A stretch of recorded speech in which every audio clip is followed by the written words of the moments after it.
Ito yung fried oyster nila.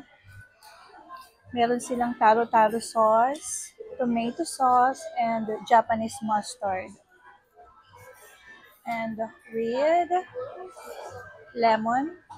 Let's put the lemon. Squeeze the lemon.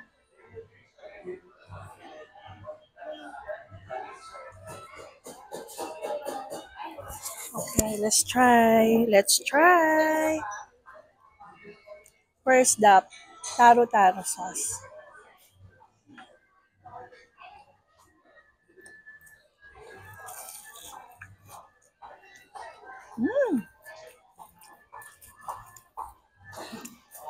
Melt in my mouth.